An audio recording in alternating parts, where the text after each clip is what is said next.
and welcome to a special dialogue on the future of universities in Asia as a part of the global virtual conference being hosted by OP Jindal Global University on reimagining and transforming the university, confluence of ideas during and beyond the COVID-19 disruption. Let me first introduce our panelists, and then I'll briefly talk about what this session is going to discuss. We have with us, and we're very fortunate to have with us, Professor Rocky S. Tuan, Vice-Chancellor and President of the Chinese University of Hong Kong. Prior to joining as a distinguished visiting professor and founding director of the Institute of Tissue Engineering and Regenerative Medicine, Professor Tuan was distinguished professor of orthopedic surgery at the University of Pittsburgh School of Medicine, where he served from 2009 as the founding director of the Center for Cellular and Molecular Engineering.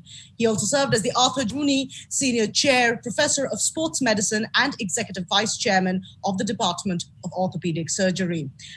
Professor Tuan has also been the Associate Director of the McGowan Institute for Regenerative Medicine and the founding director of the Center for Military Medicine Research. Thank you so much for joining us, Professor Tuan. We also have with us, and of course he needs no introduction, but I'm going to introduce him anyway. We have Professor Raj Kumar, the founding Vice Chancellor of OP Jindal Global University. Professor Raj Kumar conceived the idea of establishing India's first global university with the visionary leadership and philanthropic support of Mr. Naveen Jindal, and established JGU in Sonipat, Haryana in 2009, where he was appointed Vice Chancellor at the age of 34. He's also a Rhodes Scholar and has academic qualifications from the University of Oxford, Harvard University, University of Hong Kong, University of Delhi, and Loyola College. Thank you so much, Professor Raj Kumar, for joining us as well. I'm going to come to both of you with questions in just a moment, but before that, I'd like to briefly take all our viewers through what it is that we're going to be discussing here. Essentially, higher education in Asia has gone through a massive transformation in the recent past. Asia is no longer looked upon as a market for higher education expansion for the West. Instead, China, Singapore, places like Hong Kong specifically are attracting researchers, students, and scholars from Anglo-American countries and, of course, from around the world. Now, with this increase of the flow in talent coming into Asia, Asia has emerged as the future hub for educational development. With this, obviously, there's been an emergence of an astounding system of university education in the global higher education landscape, with Asia at the heart of it. However, there do remain issues and questions. It's still a work in progress about skewed educational development in Asia.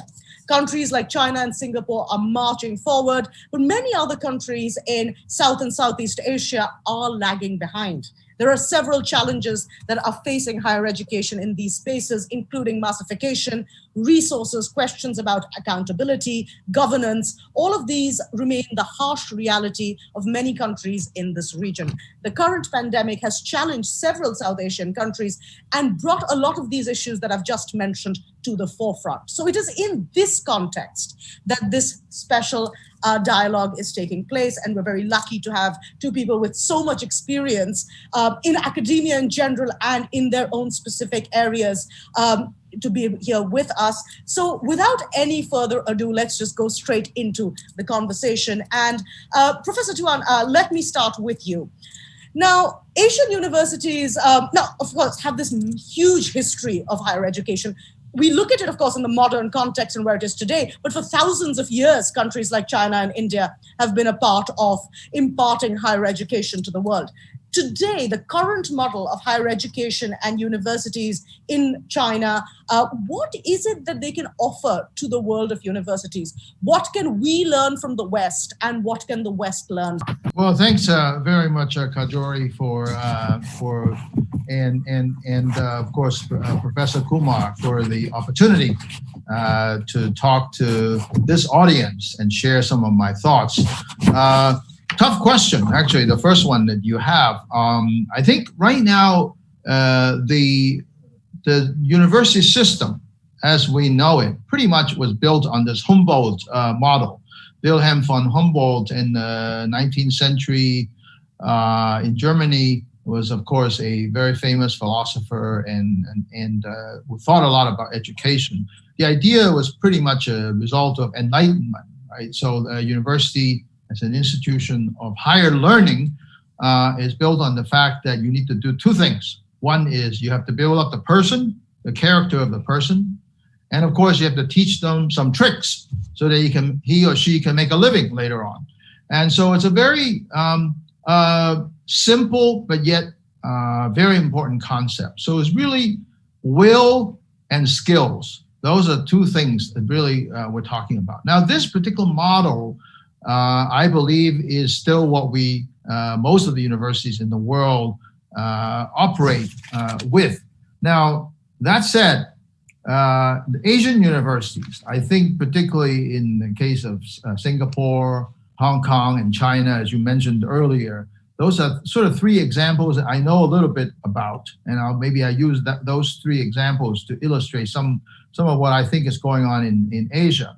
Now, Singapore started quite early. I think around 2000, they already started saying, we're going to be the Boston of the East. We are going to be the global schoolhouse, all right? And they worked really hard on it. The government fully supported these initiatives.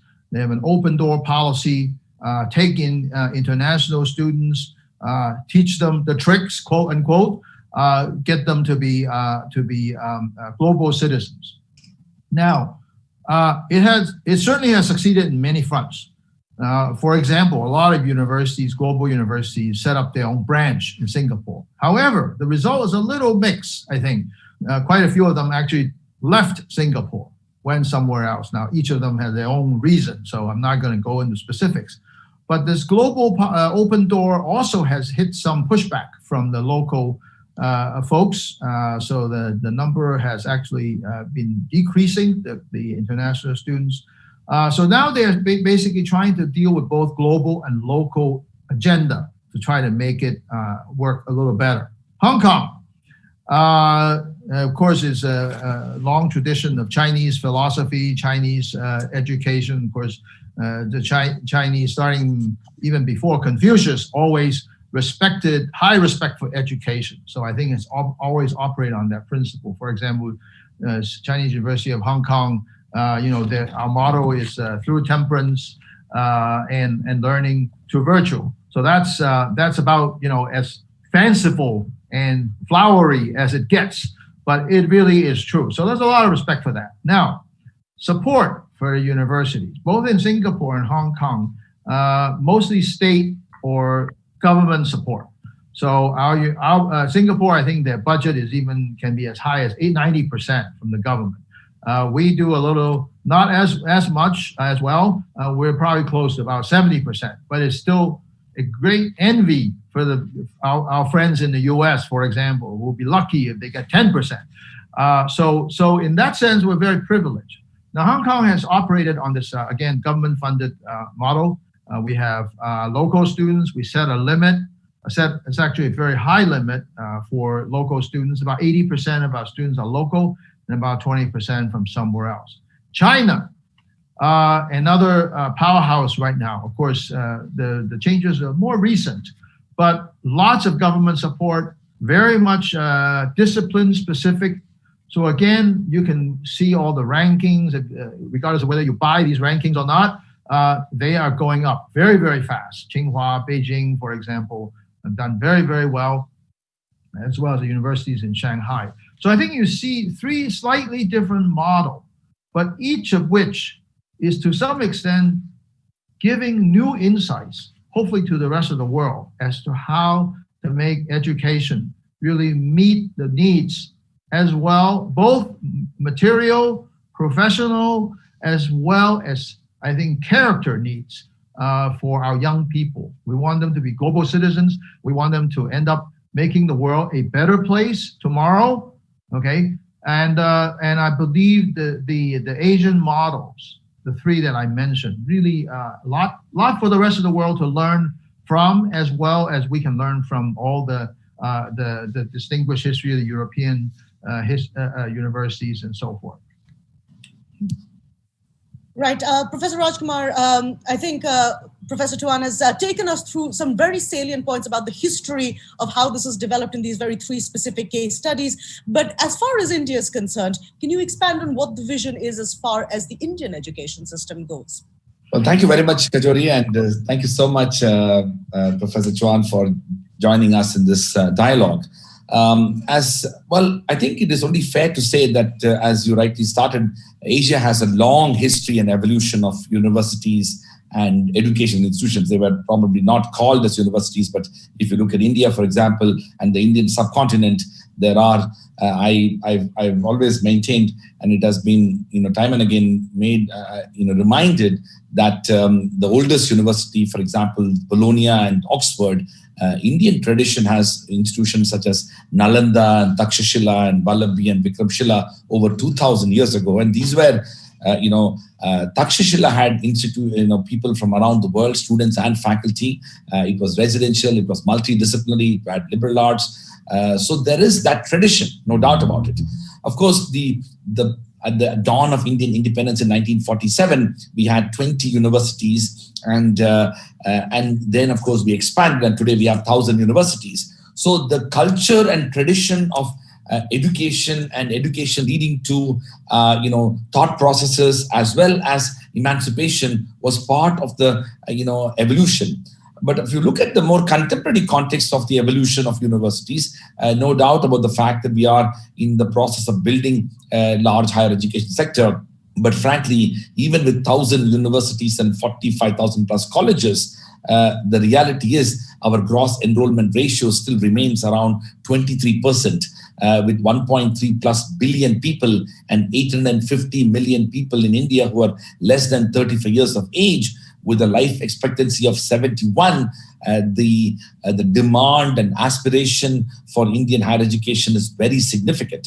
But I think what is happening in the larger context of Asia is quite impactful within India. And that's where I want to move the conversation, if I can, which is that the historical trends set in many ways all the way from Japan, and then, of course, China, and indeed Singapore, Hong Kong, South Korea, and Taipei. If you look at these societies, you can see the evolution of world-class universities in a relatively short span of time.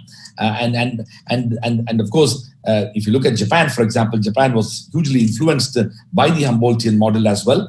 And the relationship between Japan and Germany pre-World War was very strong. And of course, later, the American influence and impact was quite strong. So what we can see is that this influence and impact of universities shaping the future of these societies is a very strong trend that we have seen across Asia. Of course, we must make an important distinction between certain countries in Southeast Asia and, of course, South Asia. This is impacting South Asia in a slightly marginal manner, but I do believe that trends are very clear. The second thing which I want to say is that if you look at the evolution of universities and their role, it's quite remarkable. I mean, the data shows that, just this year, if you look at the QS rankings news, in the 17 editions of QS rankings, for the first time, the global top 100 universities, there are 26 institutions from Asia. And this is quite remarkable. And the split is also quite stark.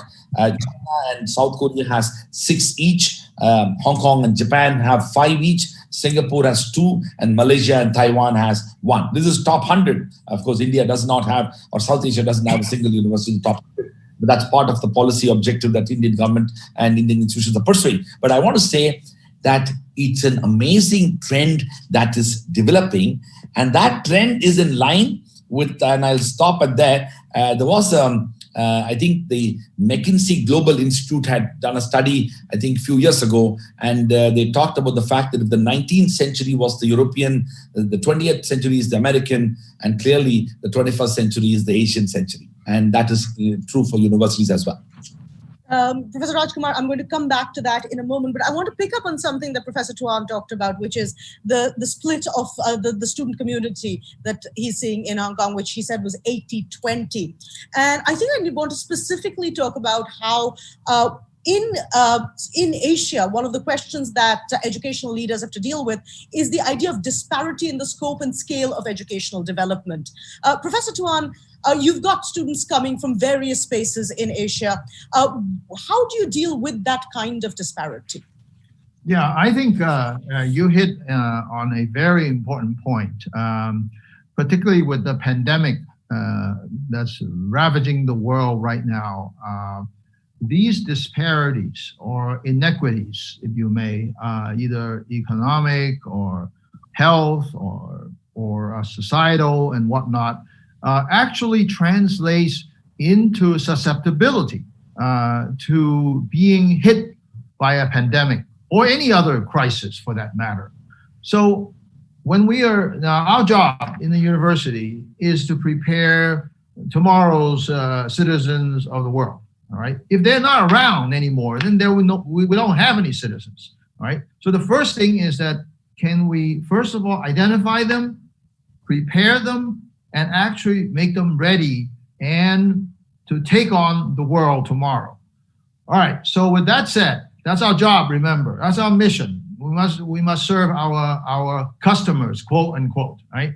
So there is a divide.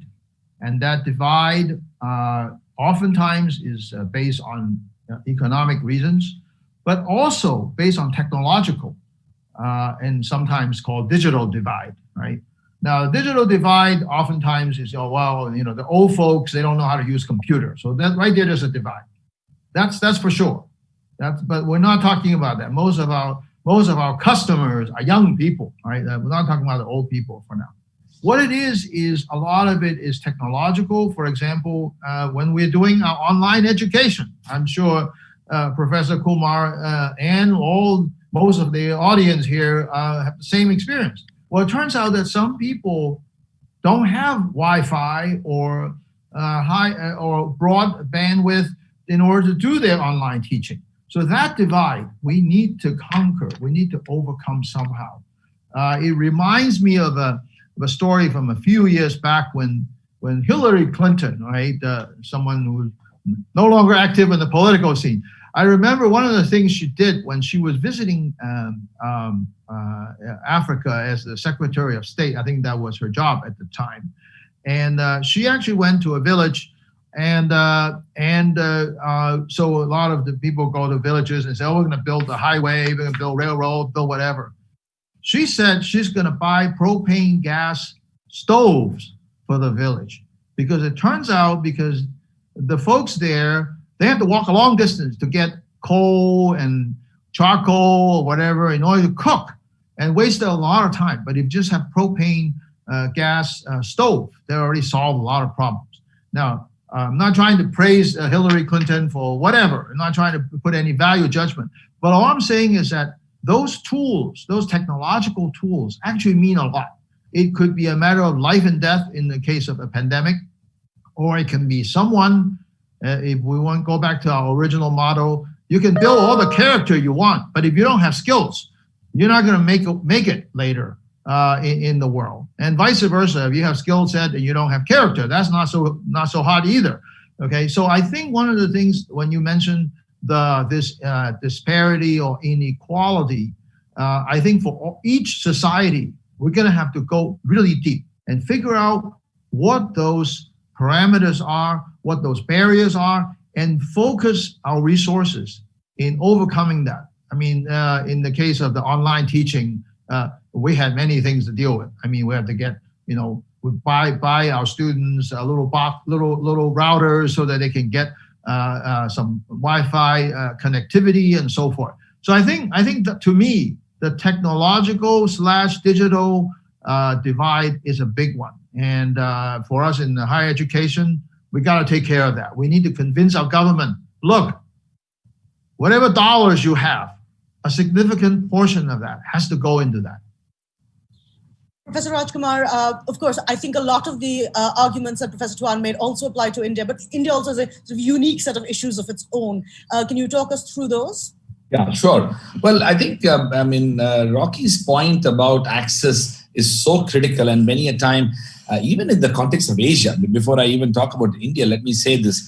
I mean, whenever we think in terms of Asia, unfortunately, a few countries in Southeast Asia and, of course, China and India dominate the conversation. But remember, Asia is UN 49 countries. I mean, 60% of the world's presence and 4.5 billion people. I mean, that's 60% of the world's population. So a lot of countries in Asia are in a situation where issues relating to access and infrastructure is a major challenge. So in fact, they are so less prepared, even in ordinary circumstances, to offer marginally relevant and impactful education. And of course, they are woefully inadequately situated, including, for example, many parts of India. I mean, I recently saw that while our institution is obviously more privileged, but many others are there. But the reality is, with nearly 10 to 12% of Indian household having electricity, uninterrupted electricity, and effective broadband and some sort of equipment to have online classes, we need to look at other platforms. That's what the government of India is looking at, e-platforms. Yesterday, when the minister was speaking, we were talking about different types of new platforms that are not only dependent upon what we know as broadband. So the point is, there is a digital divide, but more than the digital divide, what is important is we need to prioritize education as the strongest public policy and public good investment. Unfortunately, barring some countries in Asia, that has not been the case. And it is fair to say that China did recognize that much before many other countries in Asia, and it is reaping that benefit.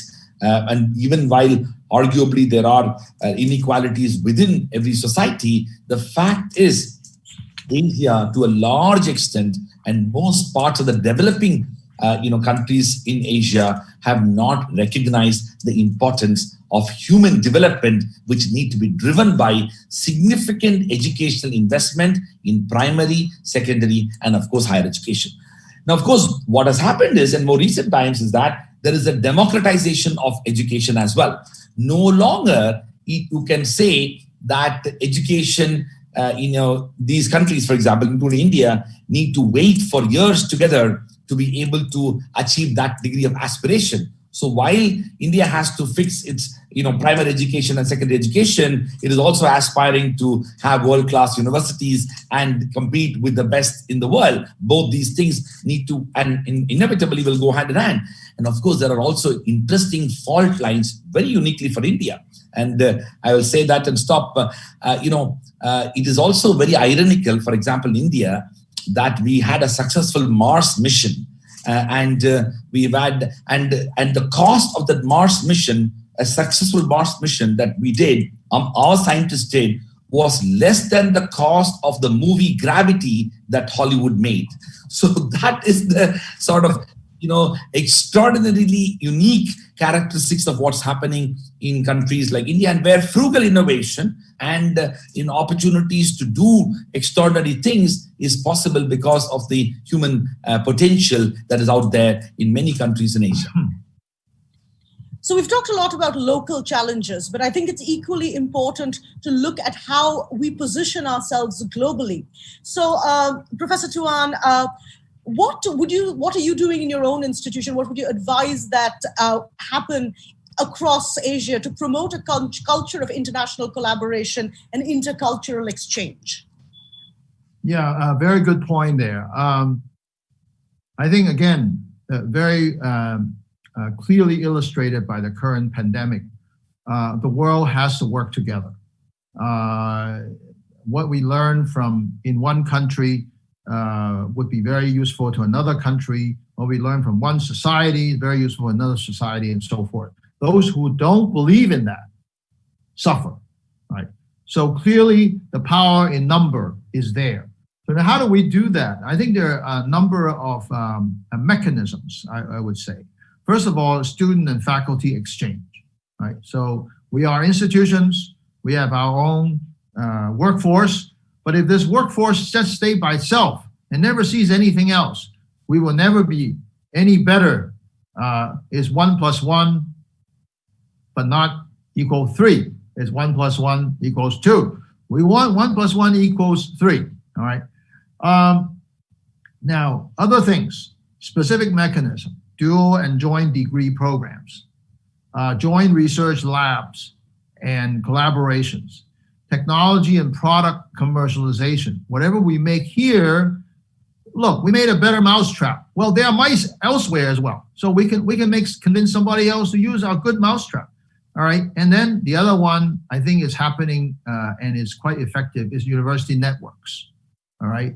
And we do some of them as well. Now, so let me give you some examples. For example, student and faculty exchange. Now, I understand no one is flying anywhere these days, so we can't physically exchange, but we could do it virtually. So recently we put together, CUHK pioneered a virtual student exchange program, which is just coming off the stove, completely warm and hot at this moment. And that is to take 3 aspects of an exchange program. Number 1, being able for students to be taking a course in another university. Now that we know how to do now. Everyone knows how to do it. We can do it online. So that turns out to be the easiest. The other 2 are just as important. The first one is a cultural immersion. The whole point of going somewhere else is that you eat different food, you sleep in a different bed, and you go around, see different trees and flowers and so on, and you see different history and customs. So we're working very hard to put together content that will make someone who is basically doing armchair travel to be actually feel like, you know, altered reality, and they're actually going into another country. Cultural immersion. Third one is how can we make this student actually make friends somewhere else, because that's what they would do if they go somewhere else. They see different people, and maybe these friendships will last their whole lifetime. So that we can also do. Basically, we put them in the digital platforms or different Facebook groups and so on, and let them interact. So I think that's very, very important. Now, dual and joint degrees, they come with different degrees of difficulty. Let's just usually move the path of least resistance. Perhaps as joint supervision will do, because then you don't have to go through the bureaucracy of universities, which we all know very well. To get a dual degree, sometimes very tricky. But joint supervision, okay. Now, research collaborations. Now, that would be very nice if we can also use a third party, right? The third party can be a connector. Sometimes industry can be a good connector. Sometimes an NGO can be a good connector. These things ride on a little different platform, so they can say, well, we'll work with University A, University B, so why don't we just work together? And then A and B will now be partners. So, and finally, university networks. CUHK is a member of the Worldwide University Network, the Association of Pacific Rim Universities, the Association of Commonwealth Universities, just to name a few. And the Belt and Road, Silk Road Association, and so on and so forth. So those are some of the things that we do. And these networks are now more important than ever. They used to be a good opportunity for all the presidents to get together and have tea and have dinner together. No, it's now more than that. But since we can't have tea together anymore, so it actually is a way for us to really share our thoughts, to really come up with novel ways. I think this is particularly with the pandemic, universities have a completely new and more important role in society. So I think, again, power in number. Let's all work together. I know, of course, from my own experience at OP Jindal University, Raj, that we do have a lot of the things that Professor Tuan was talking about already sort of being operationalized at the university. But I think Professor Tuan has contextualized it in the times of COVID. And if you just take that conversation forward. Well, thank you very much. And what President Tuan said is so critical, because if we see the trends that are happening in the broader political world around the world, countries and leaders, unfortunately, are seeing COVID and the pandemic itself as an opportunity to become more and more myopic, I dare say, but also inward looking. There are enough experiences literally from around the world, including in parts of Australia and the United States and UK, and one can go on, where the political leadership and many levels of political leadership are immediately looking at how do we protect the local, the national. At the same time, in all these countries, universities have demonstrated leadership. Universities have, since they have already themselves internationalized and they are wedded to the notion of internationalization and globalism. They have been at the vanguard of resisting that type of interventions. And we've seen in the United States all the way, Harvard went to, the judiciary to seek an order against a presidential proclamation. So that is the type of, things that are happening. But I will say one thing, that as we respond to this crisis, this trend is going to continue. Governments will continue to be myopic about it, and universities have to become more creative and more transformative. And in that process, we need to recognize that some of the unique characteristics of internationalization has come to a challenging situation now. For example, travel and mobility, which is a prerequisite for many aspects of internationalization, or for that matter, visas and immigration and those type of things that has also come into challenge. But I think the core aspect of internationalization has not changed, which is for students and faculty to know other institutions and other countries. And what Rocky had said with regard to how institutions can be creative can actually enable those type of programs to continue. But you know what? There is more good news on that front, because we know even in our university, while we have 250 plus partnerships in 55 countries, in which every year over 600-700 students get benefited and do travel and go for these exchange programs and dual degree programs and summer programs, every year with a heavy heart, I had to say no to people who can't afford. It ended up becoming only a privilege of those who can afford. Now, this particular model of a virtual student exchange suddenly creates a more democratic, inclusive approach towards internationalization, which is not necessarily the same experience, but it does provide a very important opportunity to both intellectually and culturally immerse a person into a society and an institution. I think this needs to be done not only as a COVID-19 exception, but in the future, there needs to be more blended forms of exchange programs in which students who can, let's say, can afford and can have an opportunity would probably go for a physical experience, but others who may not, for whatever reasons, we need to carve out the notions of virtual exchange program. In fact, and I'll say one thing and then I'll stop, which is that this time around, we ended up providing over 1,000 virtual internship opportunities for our students.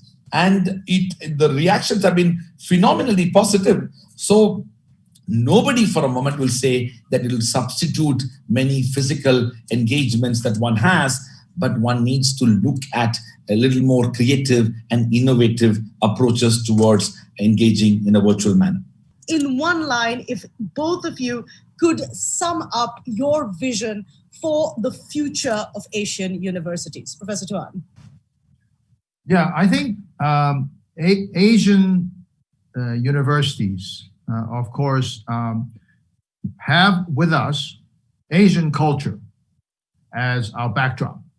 So I strongly believe that in the future, very, very soon, because Professor Kumar already said the 21st century belongs to Asia.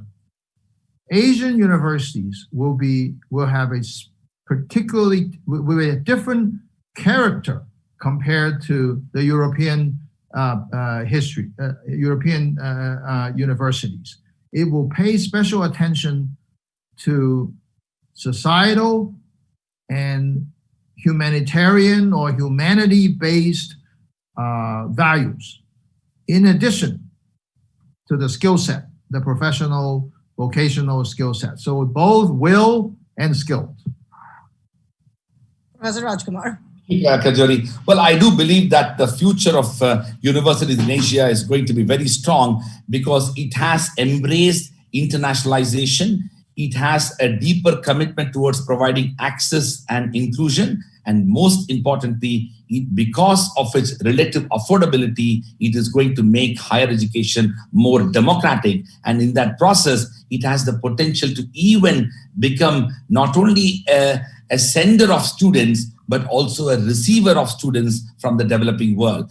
One of the big challenges that we are seeing today is that the cost of higher education, particularly in certain parts of the Western world, has become so prohibitive, and there is a huge opportunity for countries in Asia if they are prepared to build up their higher education system. So I'm very optimistic about it.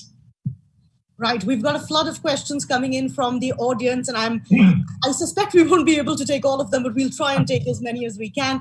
So the first question, and I'm going to take that over to you first, Professor Tuan, is that do you think that post-Confucian countries have fought the COVID-19 pandemic better than the rest of Asia and the world? Does that mean higher education in these countries would emerge more resilient than other higher education systems? Professor Tuan. A very good question. I do think there is, this is actually, I think, evidence-based, my conclusion, because some of my colleagues at CUHK have been studying the correlation between culture, beliefs, habits, and customs with susceptibility, all right?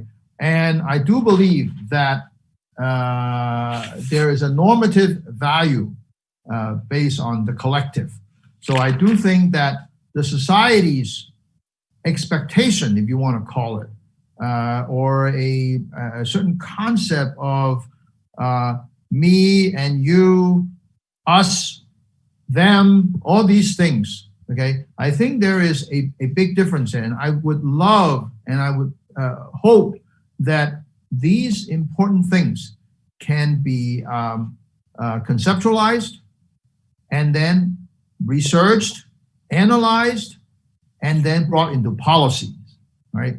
If the academic world, right, since we're talking about universities here, we're very good in researching, collecting data, coming up with hypotheses and whatnot, but putting it into a policy recommendation that a not so tribalistic politician, right, will say, you know what, that's a pretty damn good idea. I think we're going to do that. We're going to turn it into a policy. Now, if we can somehow take all the suffering and the pain that we've gone through the last many months and somehow conceptualize it together with this cultural context, and because the societal determinants of health are alive and well, we need to take all of that into consideration, but we need someone to package this into a policy recommendation, right? So I suggest our colleagues from the law faculty, the social science faculty, and public health faculty would work on this and package this into understandable language so that politicians who have short attention span in general would pick up on these things. Professor Rajkumar, we have a question coming in from the audience asking whether South Asia specifically presents any exceptions to the global trend or adopts different approaches and policy for reforming higher education in the post-COVID world. Yes, well, I think it is true that particularly South Asia and Africa and many parts of Southeast Asia, which have significant levels of, let's say, poverty and extreme poverty, needs to recognize the challenge of resources. There is no doubt about the fact that high quality education in any form and manifestation requires resources.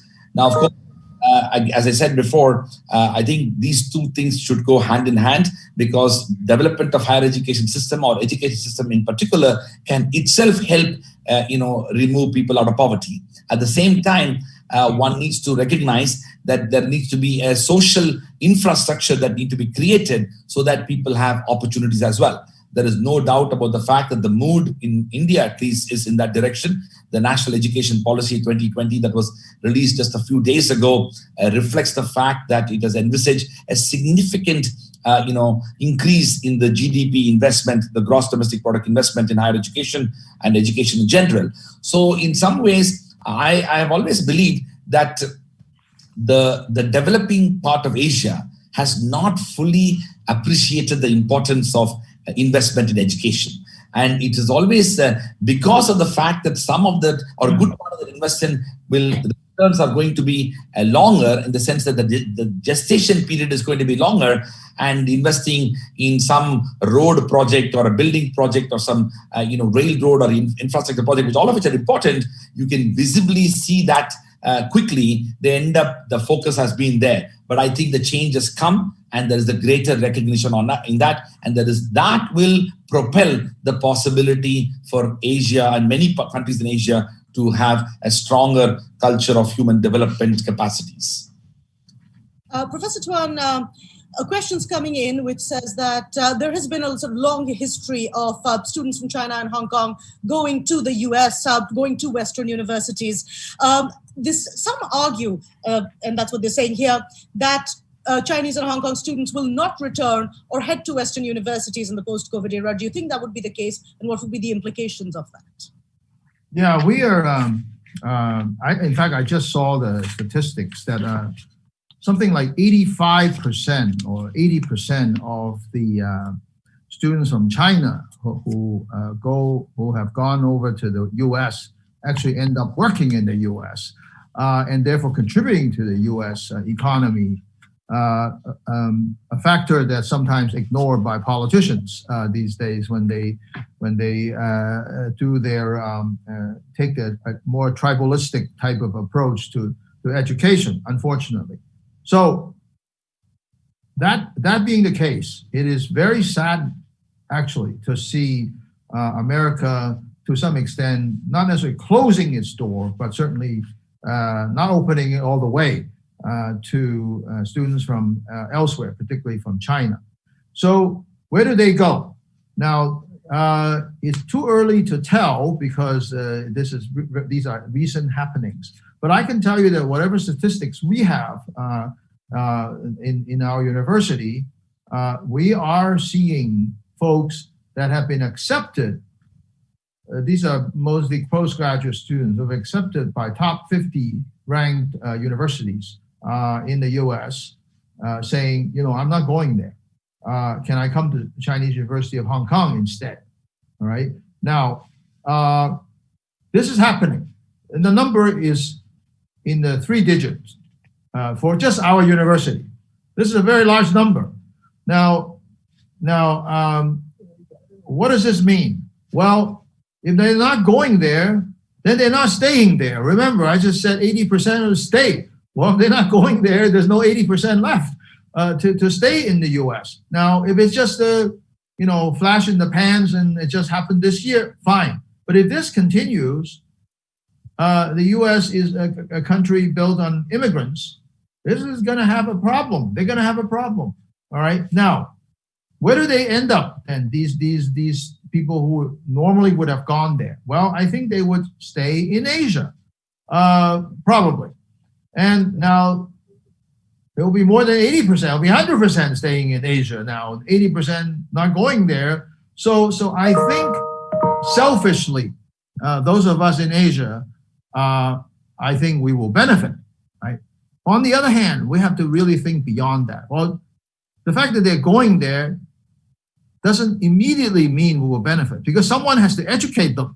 They have to be educated. They go over to the US, they learn all kinds of new things and so on, and they rise to a different level. Could we, the only way we will benefit is that we could provide the same type of education that will advance them to that same level, or maybe even better. That's our job. If they come back, these selected students, if they come back and they stay in Asia, we are obligated to give them the best education we can give. So that's our challenge. And our last question to you, Professor Rajkumar, very similar, in fact, to a lot of the things that Professor TUAN has just laid out. How do you think the geopolitics of the current world is going to affect Asian universities, especially with a wave of inward-looking policies of governments post the pandemic? Well, thank you very much, Kajori, for that. I do believe that universities are very resilient, and these challenges that are currently seen in different parts of Asia are going to be transitory. At the heart of it, universities end up becoming far more inclusive and democratic, and also engaged with the civil society and people at large. So universities should focus on its own mission. They need to focus on what they are good at doing, pursuing the focus on excellence, keeping the interests of students in mind, pursuing research. All of that becomes important. Thank you. Thank you so much, Professor TUAN, Professor Rajkumar. It was absolutely wonderful having this conversation, and hopefully, fingers crossed, the 21st century will belong to Asia.